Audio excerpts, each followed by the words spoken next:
Hey guys, Mike here, Fats Garage. Tonight I'm going to show you guys a quick way to check your push rod length and see if you're in the ballpark, okay?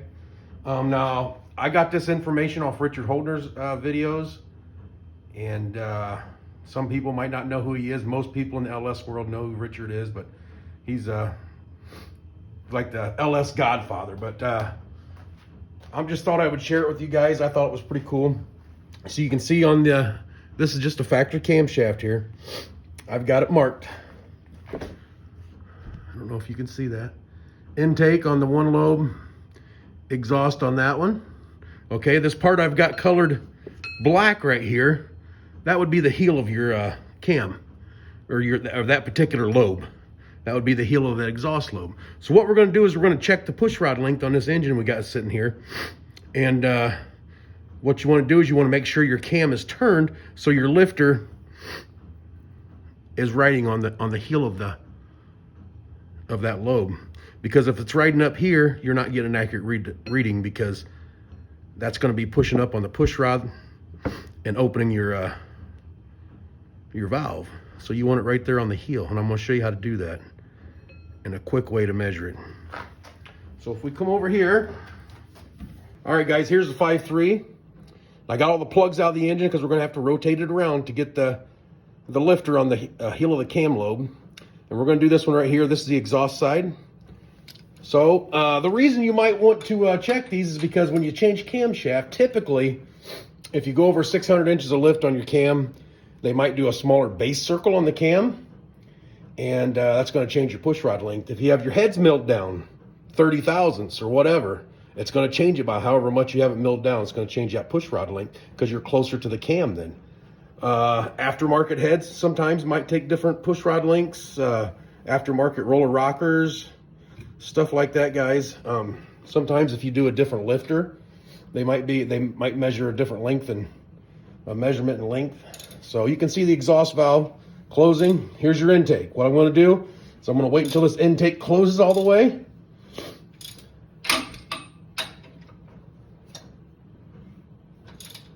Like that. And I'm going to go another quarter of a turn.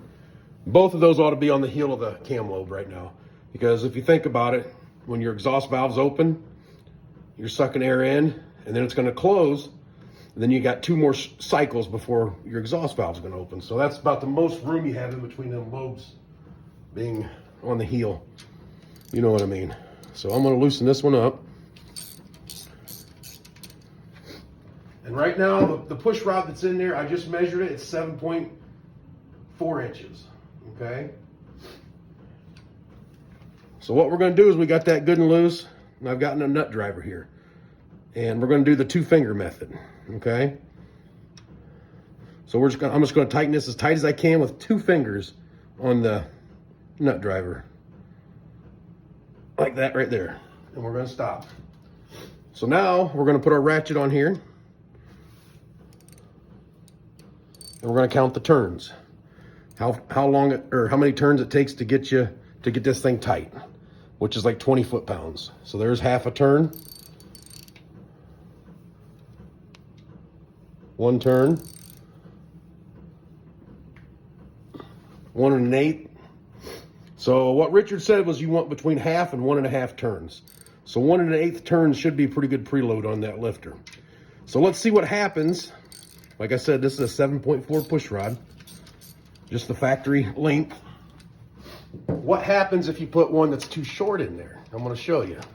I have an adjustable push rod here, and I've got it set to 7.250. Okay, so there's a 7.4 factory length push rod. This one here, adjustable push rod, I've got it set 7.25. So we're going to see what's going to happen with that short one in there. So if you were to have too short of a push rod, this is what you're going to run into. And this is no good. Okay, we're going to do the 2-finger. There's 2 fingers. Now check this out, guys. Look at the valve lash you got there. You know what I mean? We'll try to tighten it down. I think it's already bottomed out. Look, that's it, guys. And look at this.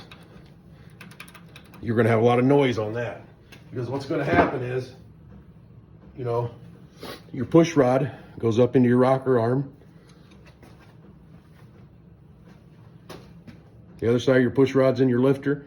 And instead of that stuff being tight together, it's gonna be banging around. It's gonna be beating everything up, wearing everything out, like that. And then you're gonna hear that tapping, the LS tapping, or lifter tap, or whatever they call it. That could be a reason why you have lifter tap, if you put a new cam in and your push rods are too short. Now, if you got one that's too long, we can look at that real quick too. If you got one that's too long, what you're gonna be doing is you're gonna be pushing the valve open a little bit, and it's gonna be hanging open all the time. Depending on how long it is how much the valve's open. So it might run, just run like shit, or it might not run if it's open real far, because you're not gonna build any compression. So this push rod here, 7,500. Let's see what that does.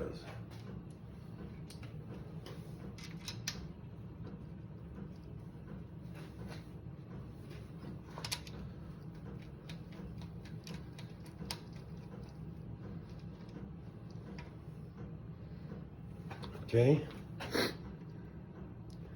Sorry for the sniffing, guys. I got a bit of a cold. There's the 2 fingers.